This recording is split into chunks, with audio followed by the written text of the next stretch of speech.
টগবগিয়ে ঘোড়া ছুটছে, তাতে সওয়ার যুদ্ধর সাথে সজ্জিত অশ্বারোহী, হাতে নেজা বল্লম আর কোমরে ঝোলানো তীক্ষ্ণ তরবারি।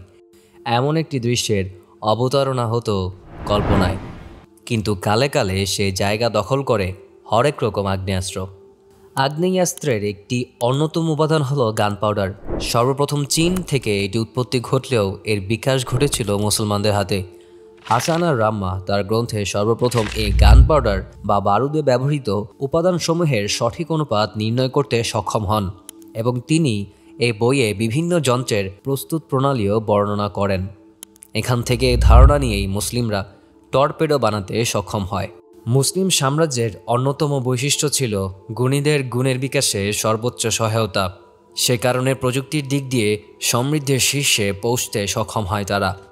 অটোমান সাম্রাজ্যের সুলতান দ্বিতীয় মেহমেদ কনস্টান্টিনোপল জয়ের সময় যে কামান ব্যবহার করেন তা এতটাই উন্নত ছিল যে 1 মাইল দূর থেকে ছুটে গিয়ে 6 ফুট পর্যন্ত দেয়াল ভেদ করে ফেলতে পারত।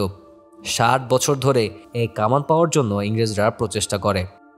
পরবর্তীতে অটোমান সুলতান রানীকে এটি উপহার হিসেবে প্রেরণ করেন।